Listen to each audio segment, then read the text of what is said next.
이스라엘 자손들이 출애굽을 했어요. 그리고 광야를 지나가면서 이제 가나안 땅으로, 하나님께서 약속하신 땅 가나안 땅으로 향하고 있었는데, 그 출애굽 때 나왔던 세대들, 1세대라고 하거든요. 그 세대들이 가데스 바네아라는 곳에서 정탐을 합니다. 근데 그 정탐을 했는데 평가가 어떻게 나오냐면, 믿음에 근거한 평가가 아니라 자기들이 눈으로, 육신의 눈으로 본 평가를 한 거예요. 12명이 갔는데 2명을 제외한, 여호수아하고 갈렙을 제외한 10명의 이스라엘 사람들은 언약에 근거하지 못한 불신앙적인 보고를 하죠. 그래서 그들이 이제 하나님의 언약을 믿지 않았다 함을 뜻하여서 1세대가 다 광야에서 죽습니다. 그냥 죽이신 것이 아니라 40년 동안 광야를 돌게 하다 보니까 나이가 많아서 이제 죽게 되죠. 그리고 나서 26장에 가면 2차 인구조사를 해요. 2차 계수. 그러니까 처음에는 민수기 초반에 계수를 해요. 그때는 1세대들을 계수한 거죠. 이제 너희들 60만 명이 가나안 땅에 들어가게 될 거야. 그런데 이제 40년이 지났잖아요. 다 죽었어요. 다 죽고 나니까 2세대를 계수하는 거예요. 2세대도 60만 명이죠. 60만 명이 가나안에 들어가게 돼요. 그래서 26장은 계수를 한 장면이고, 그리고 27장은 이제 오늘 본문인데, 여기까지 이해가 되시죠? 오늘 본문인데 슬로브앗의 딸들이라는 사람들이 나와요. 그리고 이게 압달락이었고, 12절부터 여러분들께서 읽으셨던 부분이 여호수아가 모세 뒤를 이어서 인도자로 위탁받는 모습이 나옵니다. 왜 27장을 제가 한 번에 다 많은 구절들을 설교를 하냐면, 앞단락과 뒷단락이 무관한 것이 아니라는 것을 좀 말씀드리고자 해서 그렇습니다. 그래서 설교는 앞단락 중심으로, 슬로브앗의 딸들의 믿음 중심으로 설교를 하지만 그 뒷단락하고 어떻게 연결이 되는지는 간략하게 설명하고 마치도록 하겠습니다. 첫 단락에는 슬로브앗이라는 1세대의 사람이 있었는데, 그 사람이 딸을 낳고 죽었어요. 근데 그 사람의 특징은 딸은 있었는데 아들은 없이 죽었죠. 그녀들의 이름은 말라와 노아와 호글라와 밀가와 디르사입니다. 이들은 2세대 사람들이에요.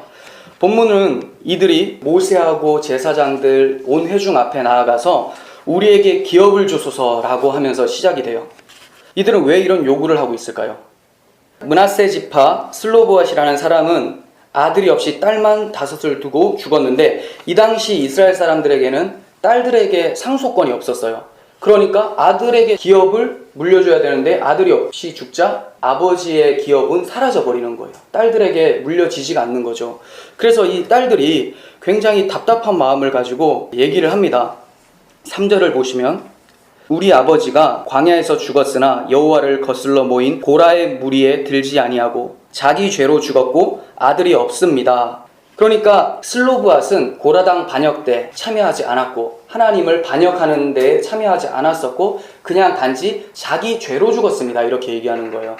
이 말은 어떤 특별한 죄가 있어서가 아니라 아담의 후손 이후로 계속해서 누구든지 다 자기 곳으로 돌아가게 되는, 생명은 누구나 끊어지게 되는, 그것을 얘기하고 있는 거죠. 특별한 죄가 있어서 죽은 것이 아니라 고라당 반역을 한 것도 아니고 그냥 하나님을 믿고 있었음에도 계속해서 인류로부터 흘러나오는 그 죄 때문에 이제 조상들에게 돌아갔습니다. 이 얘기를 하고 있어요. 그러니까 믿음에 따라 죽었습니다.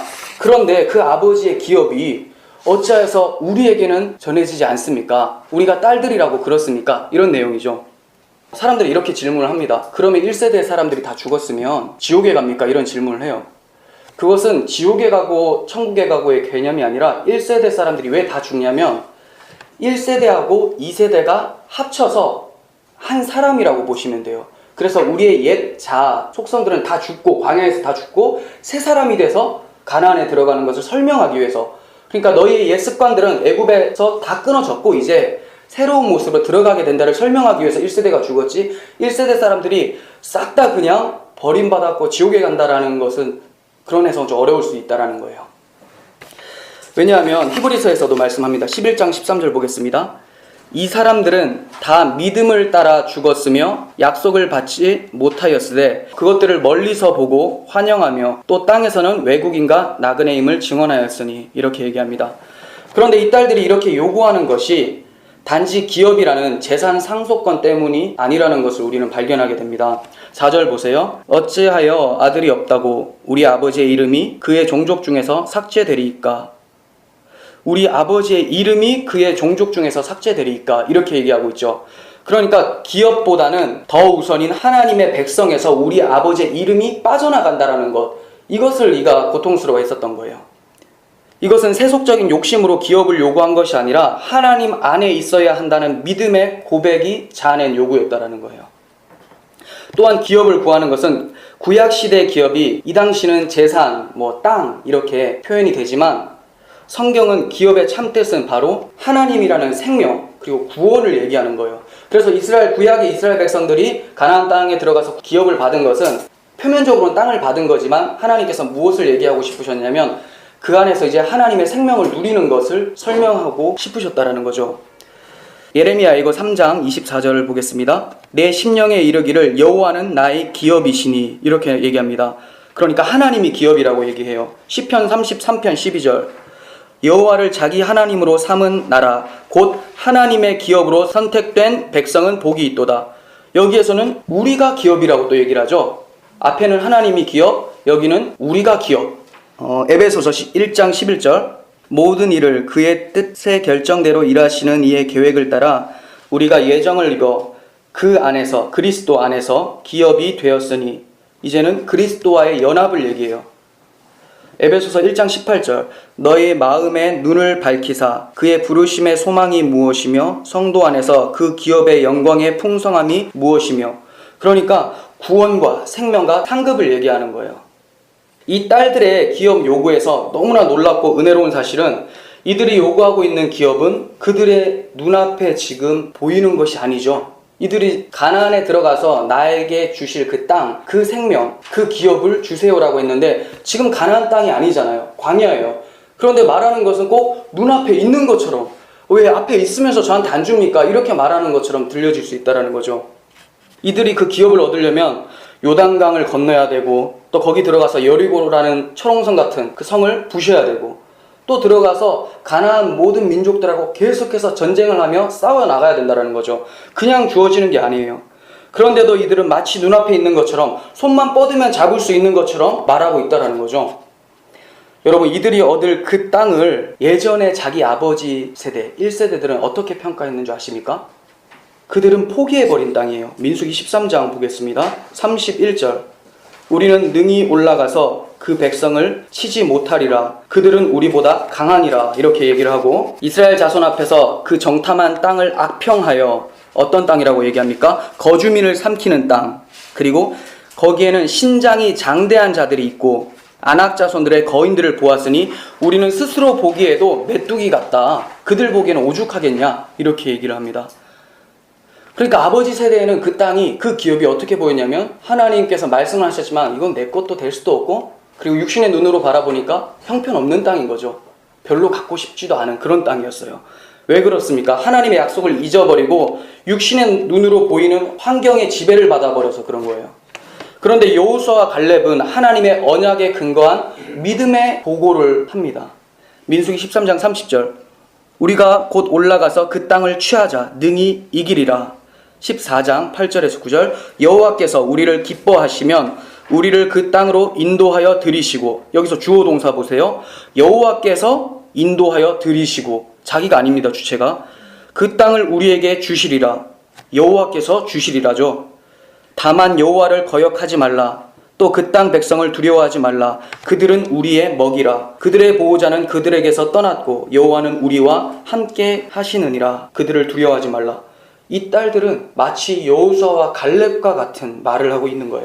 여호수아와 갈렙은 10명의 정탐꾼들과 다른 눈을 가지고 있었어요. 눈이 2.0이냐 2.5냐 이런 게 아니라 차원이 다른 눈을 가지고 있었다라는 거죠. 그 눈이 무슨 눈입니까?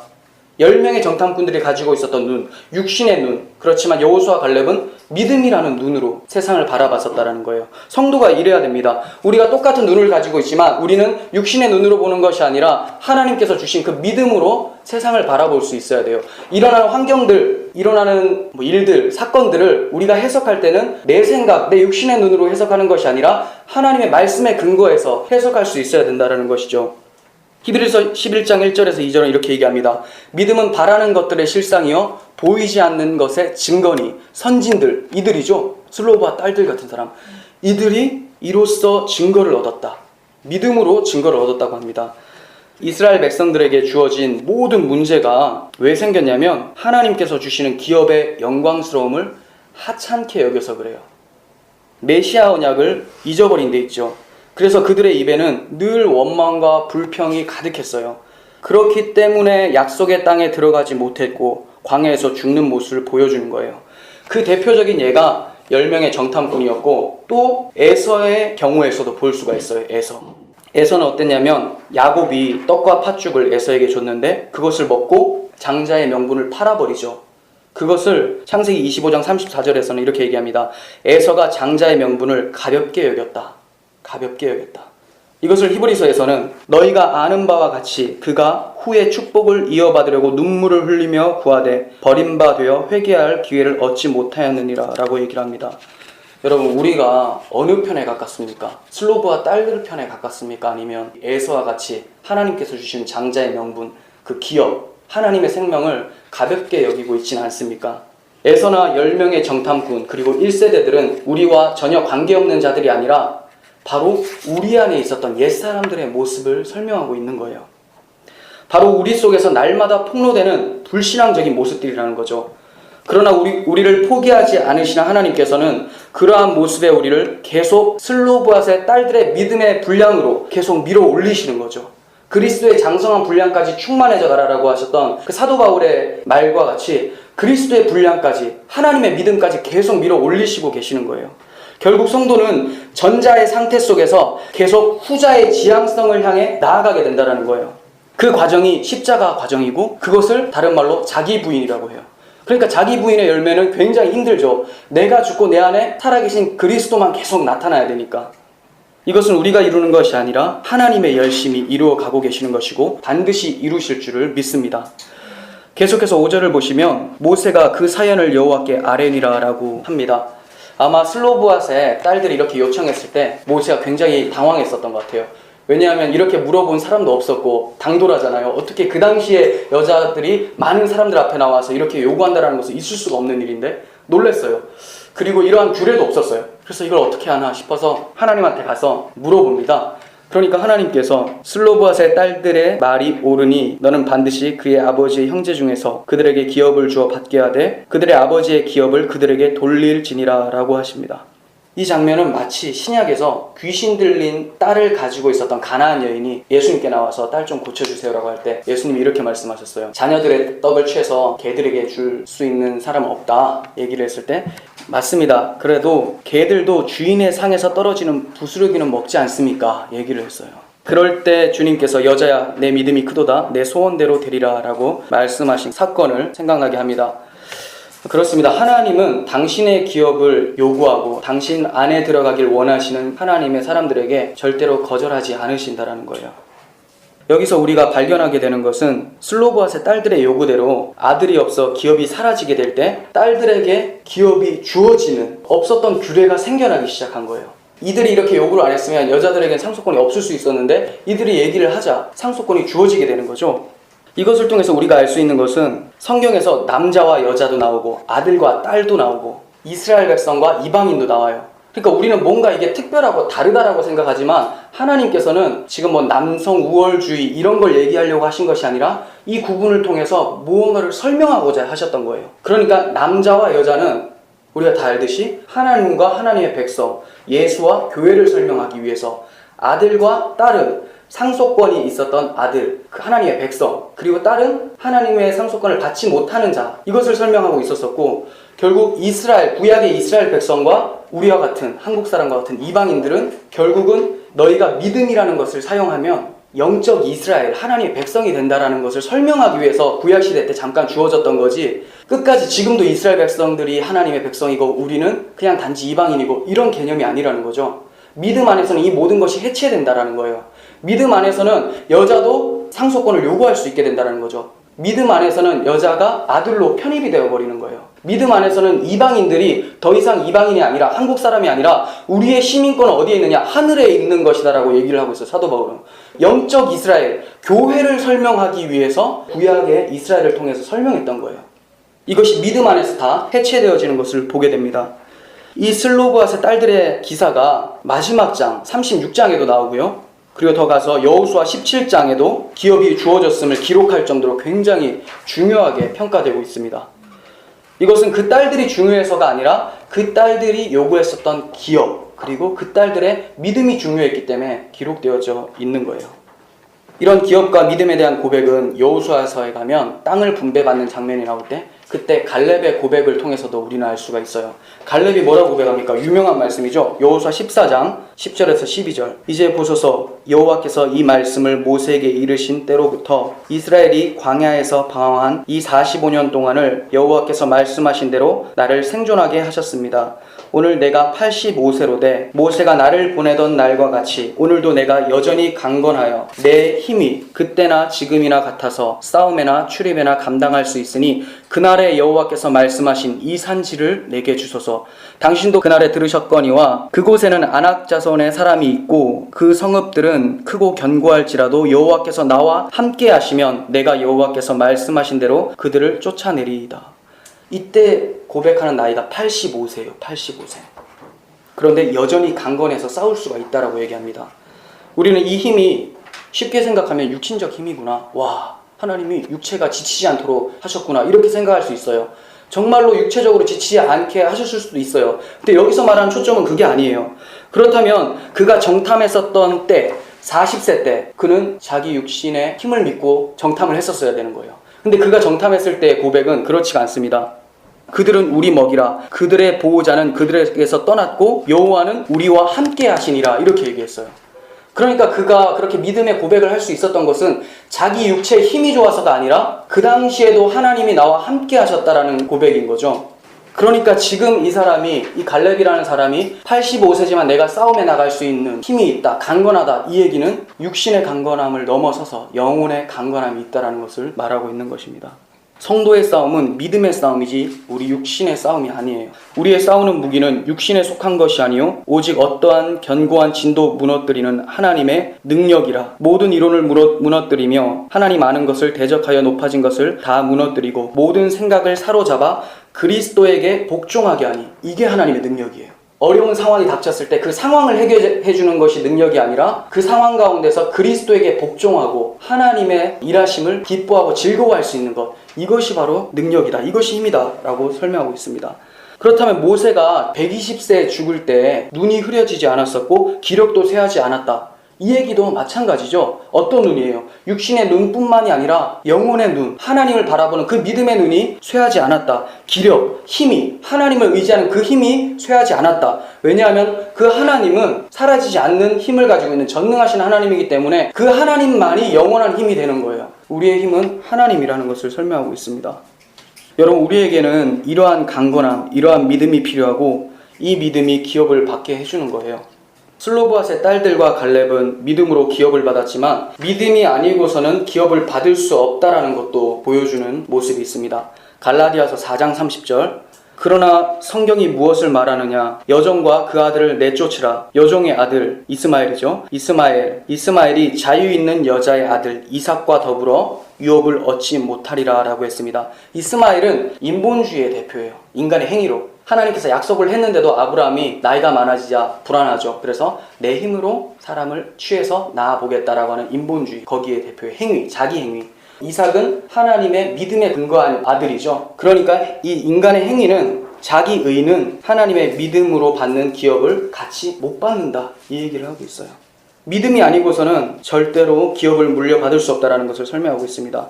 우리가 이렇게 슬로보앗의 딸들의 믿음을 가졌다면, 그리고 그들이 요구하고 있는 기업을 우리도 받게 된다면 우리는 반드시 거쳐야 되는 것이 있습니다. 단지 이제 나는 믿었으니까 됐어가 아니라 반드시 고난을 통과해야 된다는 거예요. 슬로보앗의 딸들이 무엇을 통과해야 됐습니까? 요단강 건너가야 되고 여리고성 무너뜨려야 되고 거기서 전쟁에서 싸워 이겼어야 됐어요. 우리에게도 이러한 싸움은 계속해서 요구되어진다는 거예요. 자녀이면 또한 상속자, 곧 하나님의 상속자요 그리스도와 함께한 상속자니 우리가 그와 함께 영광을 받기 위하여 고난도 함께 받아야 할 것이니라. 우리도 슬로보앗의 딸들처럼 사도 바울과 같이 이렇게 고백할 수 있었으면 좋겠어요. 그리스도의 남은 고난을 그의 몸된 교회를 위해 내 육체에 채우노라. 우리 마음의 눈이 밝아져서 하나님의 부르심의 소망이 무엇이며 성도 안에서 그 기업의 영광의 풍성함이 무엇인지 우리가 이것을 알고 믿기만 한다면 지금 받는 고난은 우리에게 장차올 하나님의 영광과 비교할 수 없을 것이라는 것을 인식하게 될 것이고 우리는 넉넉하게 이기게 될 줄을 믿습니다. 장래의 기업의 영광스러움을 너무나 가볍게 여긴 채 에서처럼 팥죽 한 그릇에 우리가 목매고 있는 것은 아닐까 다시 한번 되돌아봤으면 좋겠습니다. 이제 마지막 뒷단락인데 이건 간단하게 설명하고 마치겠습니다. 앞단락은 슬로보앗의 딸들이니까 그 전에 1세대와 2세대인 슬로보앗의 딸들을 믿음을 대조시킨 거잖아요. 지금까지 이렇게 믿음 없이 살았었는데 이제 2세대가 딱 시작할 때 슬로보앗 딸들의 믿음을 딱 보여주는 거죠. 그러니까 연관성이 있어요. 1세대 인도자는 누구였습니까? 모세였어요. 근데 2세대의 인도자는 여호수아예요.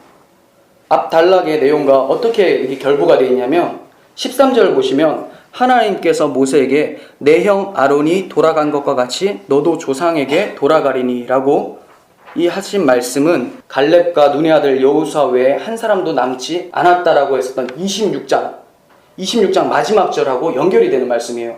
그러니까 슬로보앗의 딸들 빼버리면 더 자연스럽죠. 26장에서 여호수아 갈렙 외에는 다 죽었다. 이제 모세에게 얘기하는 거예요. 너도 이제 죽어야 된다. 그럼 더 잘 어울릴 텐데 여기 굳이 슬로보앗의 딸들의 믿음이 왜 들어가는가?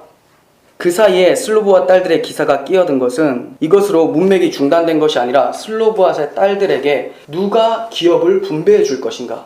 모세인가 여호수아인가? 이것을 얘기하고 있는 거예요.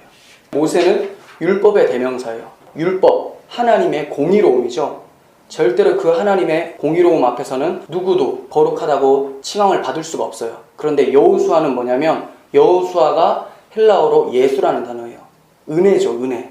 율법이 사라지고 예수의 의로서만 들어가게 된다. 이것을 설명하기 위해서 여호수아가 등장하고 있는 거예요. 영원한 기업은 하나님의 율법인 모세에 의해서가 아니라 하나님의 은혜, 예수 그리스도를 예표하는 여호수아에 의해서 주어짐을 계시하고 있는 거죠. 약속의 땅을 바라볼 뿐 약속의 실체를 받지 못했던 것은 모세뿐만이 아니었어요. 아브라함도 그랬고 이삭, 야곱, 요셉도 그랬어요. 성경은 이렇게 얘기합니다. 이 사람들은 다 믿음을 따라 죽었으며 약속을 받지 못하였으되 그것들을 멀리서 보고 환영했다. 그러니까 그들도 믿음이 있고 죽었다라는 거죠. 그리고 눈으로 봤다라는 것은 분명히 그것을 받았다라는 거예요. 들어가서 체험은 못했지만 보고 있었다라는 거예요. 아브라함은 나의 때 볼 것을 즐거워하다가 보고 기뻐했다 이렇게 얘기해요. 어떻게 예수님께서 오실 때까지 아브라함이 살아있었던 게 아니잖아요. 그런데 왜 이렇게 얘기하고 있냐면 아브라함의 믿음이 그리스도께로 인도하고 있었다. 그래서 아브라함은 그리스도를 받은 상태에서 죽은 것과 마찬가지다. 이 얘기를 하고 있는 거예요. 신약의 선진들도 주님의 재림의 날을 보지 못했지만 소망 중에 기뻐하며 믿음을 따라서 죽을 수가 있었던 겁니다. 여러분, 마지막에 떠나야 될 모세가 무엇을 간구했는지 아십니까? 16절 보십시오. 여호와 모든 육체의 생명의 하나님이시여 원하건대 한 사람을 이 회중 위에 세워서 그로 그들 앞에 출입하며 그들을 인도하여 출입하게 하사 여호와의 회중이 목자 없는 양같이 되지 않게 하옵소서. 한 사람을 세워주시기를 지금 모세가 간절히 원하고 있어요. 자기는 구속사의 무대에서 퇴장을 하지만 하나님 한 사람을 꼭 세워주십시오. 왜냐하면 이들이 목자 없는 양같이 되지 않게 하기 위해서 그렇습니다. 그 한 사람은 1차적으로는 여기에 보이는 여호수아지만 결과적으로는 히브리서 4장 8절에 근거하면 만일 여호수아가 그들에게 안식을 주었더라면 그 후에 다른 날을 말씀하지 아니하셨을 것이다. 궁극적으로는 예수 그리스도를 예표하고 있다는 거죠. 그들이 가나안 땅에 들어갔을 때 완전한 안식이 있었습니까? 그렇지 않아요. 계속해서 전쟁이 일어나고 또 반역이 일어나고 결국은 부패되어서 이 이스라엘 나라가 두 개로 나눠지고 결국 이방 나라에게 침략을 당해서 사라져버려요. 그런데 그 나라를 누가 완성시킵니까? 이제 구약의 그 나라 이스라엘이 아니라 영적 이스라엘, 교회를 예수 그리스도께서 오셔서 하나 되게 만드셨다는 겁니다. 목자 없는 양이라는 주제는 정말 중요한 문제인데 구약 시대에는 목자가 없으므로 그것들이 흩어져서 모든 들짐승들의 밥이 되었다. 에스겔서에서 이렇게 얘기하고 있어요. 모든 들짐승들의 밥이 되었다. 놀라운 것은 예수님께서 마가복음 1장 13절에서 광야로 나가셔서 들짐승과 함께 거하셨다는 장면이 나와요. 그러니까 우리가 들짐승의 밥이 되어야 되는데 예수께서 이 땅에 오심으로써 우리 대신 죽으시기를 작정하셨다는 것을 전체적으로 설명을 하고 있는 거죠. 그러니까 그 목자가 누구겠습니까? 나는 선한 목자다. 선한 목자는 양들을 위하여 목숨을 버리거니와. 이렇게 목자가 없어서 길 잃은 양의 상태를 하나님께서는 그리스도 자기 아들을 보내주셔서 우리를 구속하셨습니다. 하나님께서는 슬로보앗의 딸들에게 여호수아라는 목자를 보내주셨어요. 이제 우리에게는 어떠한 목자입니까? 영원하신 선하신 목자 예수 그리스도를 보내주셨습니다.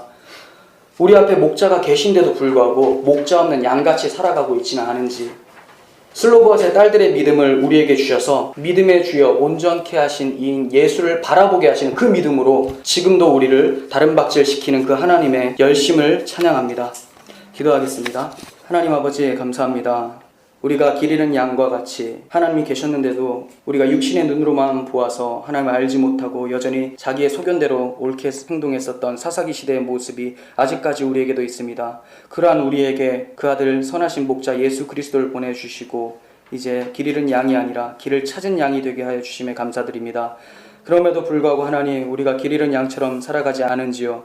오늘도 우리가 우리에게 보내주신 그 목자의 음성을 따라 걸어갈 수 있는 순한 양들이 될 수 있기를 원합니다. 그 음성을 우리에게 밝히 보여주시고 이 눈에 아무 증거가 아니될지라도 믿음만을 가지고 살아갈 수 있도록 주여 인도하여 주시옵소서. 감사드렸고 예수님의 이름으로 기도합니다. 아멘.